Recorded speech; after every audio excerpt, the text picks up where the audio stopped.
Once, upon a midnight dreary, while I pondered weak and weary over many a quaint and curious volume of forgotten lore, while I nodded, nearly napping, suddenly there came a tapping, as of someone gently rapping at my chamber door. "'Tis some visitor," I muttered, tapping at my chamber door. Only this, and nothing more. Distinctly I remember it was in the bleak December, and each separate dying ember wrought its ghost upon the floor. Eagerly I wished the morrow. Vainly I had sought to borrow from my books surcease of sorrow, sorrow for the lost Lenore, for the rare and radiant maiden whom the angels name Lenore, nameless here, forevermore. And the silken, sad, uncertain rustling of each purple curtain thrilled me, filled me with fantastic terrors never felt before, so that now, to still the beating of my heart, I stood repeating, "'Tis some visitor, entreating entrance at my chamber door, some late visitor, entreating entrance at my chamber door. This it is, and nothing more." Presently, my soul grew stronger. Hesitating then no longer, "Sir," said I, "or madam, truly your forgiveness I implore, but the fact is I was napping. And so gently you came rapping, and so faintly you came tapping at my chamber door, that I scarce was sure I heard you. Here, I opened wide the door. Darkness there. Nothing more. Deep into that darkness peering. Long I stood there wondering, fearing, doubting, dreaming dreams no mortal ever dared to dream before, but the silence was unbroken. The stillness gave no token, and the only word there spoken was the whispered word, "Lenore." This I whispered, and an echo murmured back the word, "Lenore." Merely this, nothing more.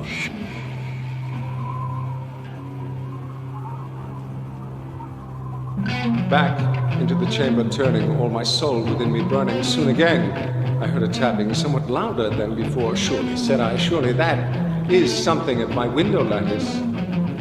Let me see then what thereat is, and this mystery explore." But my heart was still a moment, and this mystery explore. "'Tis the wind, and nothing more." Open here I flung the shutter, when, with many a flirt and flutter, in there stepped a stately raven of the saintly days of yore. Not the least obeisance made he, not a minute stopped or stayed he, but with mien of lord or lady perched above my chamber door, perched upon a bust of Pallas, just above my chamber door, perched and sat. Nothing more. Then, this ebony bird beguiling my sad fancy into smiling, by the grave and stir decorum of the countenance it wore. "Though thy crest be shorn and shaven, thou," I said, "art sure no craven, ghastly, grim, and ancient raven, wandering from the nightly shore. Tell me what thy lordly name is on the night's Plutonian shore." Quoth the raven, "Nevermore." Much I marvel this ungainly fowl to hear discourse so plainly, though its answer little meaning, little relevancy bore, for we cannot help agreeing that no living human being ever yet was blessed with seeing bird above his chamber door, bird or beast, upon the sculptured bust, upon his chamber door, with such a name as Nevermore. But the raven, sitting lonely on the pallid bust, spoke only that one word, as if his soul in that one word he did outpour. Nothing farther than he uttered, not a feather than he fluttered, till I scarcely more than muttered, "Other friends have flown before. On the morrow he will leave me, as my hopes have flown before." Then the bird said, "Nevermore."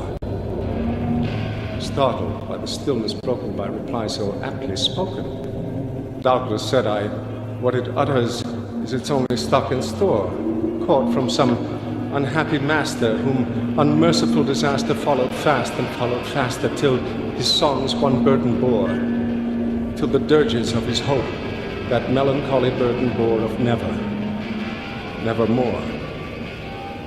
But the raven, still beguiling all my fancy into smiling straight, I wheeled a cushioned seat in front of bird and bust and door. Then, upon the velvet sinking, I betook myself to linking fancy unto fancy, thinking what this ominous bird of yore, what this grim, ungainly, ghastly, gaunt, and ominous bird of yore meant in croaking nevermore. This I sat engaged in guessing, but no syllable expressing to the fowl whose fiery eyes now burned into my bosom's core. This and more I sat divining, with my head at ease reclining on the cushion's velvet lining that the lamplight gloated o'er, but whose velvet violet lining with the lamplight gloating o'er she shall press on nevermore.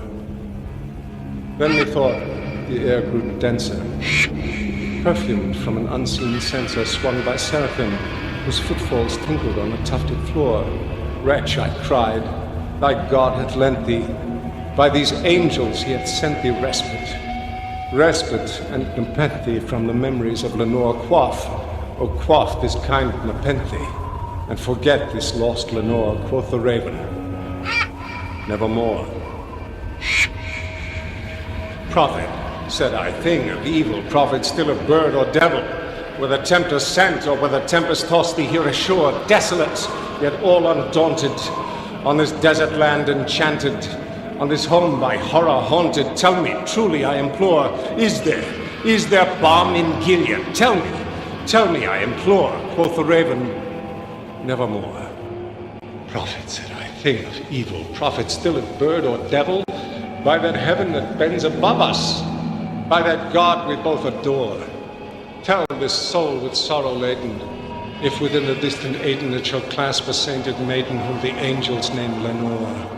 Clasp a rare and radiant maiden whom the angels name Lenore, quoth the raven, nevermore. Be that word our sign of parting, bird or fiend, I shrieked upstarting, get thee back into the tempest and the night's Plutonian shore. Leave no black plume as a token of that lie thy soul had spoken. Leave my loneliness unbroken, quit the bust above my door, take thy beak from out my heart, and take thy form from off my door, quoth the raven, nevermore. And the raven, never flitting, still is sitting, on the pallid bust of palace just above my chamber door.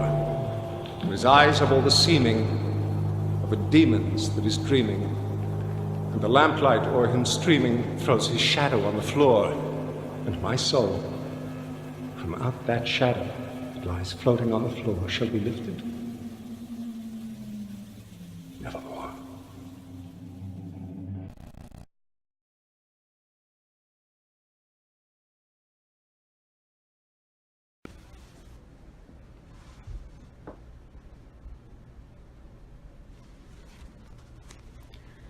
The section I covered in The Raven by Edgar Allan Poe is set during a dark and gloomy time, in which the narrator is experiencing all kinds of horrors.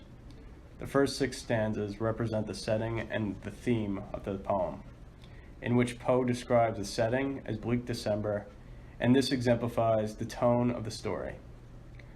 It's very dark and mysterious. You're not sure what's going to happen next. The reoccurrence of the raven represents his memory of his lost love, Lenore, which contributes to how this poem is made to be mysterious. For example, the silken, sad, uncertain rustling of each purple curtain contributes to the mysterious tone. The narrator repeats the same line, visitor entreating entrance at my chamber door, which represents the growing insanity of the narrator. He gets paranoid at the fact that there is someone trespassing in his home. He believes it could be Lenore, and every time he opens the door and sees darkness and nothing more represents Lenore and how she is gone, and the darkness represents her absence. I think Poe is trying to set up the theme and setting in the first six stanzas to develop the plot. The uses of literary elements, such as Dark tones and themes help the reader to paint a picture of the story, which influenced me to create this section of the film.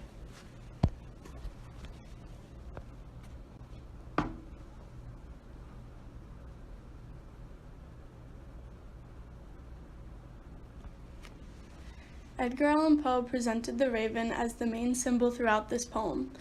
The raven is meant to symbolize the narrator and his sorrow for the loss of his love named Lenore. Lenore is the primary reason as to why the narrator is having a conversation with the raven, because the raven is representing the mourning and remembrance of Lenore. The raven is the driving force for the narrator because he has such a limited vocabulary. This forces the narrator to realize the reality of things in that Lenore is going to return nevermore, even though he does not want to acknowledge it. The terms Lenore and nevermore are significant because they are used as a rhyme in the poem, but they also correlate in that Lenore is not going to come back. The reader of this poem could have reason to believe that the narrator is having a nightmare, or maybe even insane because of the emotional despair he has endured. The whole encounter is supernatural because the narrator was constantly obsessing over the death of Lenore when suddenly a talking raven appeared in his chamber. In my opinion, I do not think that the narrator was insane, but I do think that he was hallucinating over the loss of his love because he was thinking too much into her death. The repetition of the phrase "nevermore" is used throughout the poem in order to make the reader understand how the speaker is being affected by the raven's use of nevermore. At first, the speaker thought nevermore was the raven's name, but proceeded to ask the raven questions about his lost love Lenore, to which the raven responded nevermore. The speaker assumes the raven is stating that he will never see Lenore again, although the raven has never changed his response to any of the questions. Edgar Allan Poe does this in order to show the transition of the speaker's state of mind and how he is slowly losing his mind from his memories of Lenore and the raven. During our film, we use similar pictures of the raven with the word nevermore in order to help the audience understand the repetition that was happening. Repetition is also used throughout the poem to show the reader that the speaker still has unresolved conflicts with his memories with Lenore. Edgar Allan Poe wants to constantly remind the reader of where the conflict found within the speaker is coming from, which are his past memories with his lover, Lenore. That's good.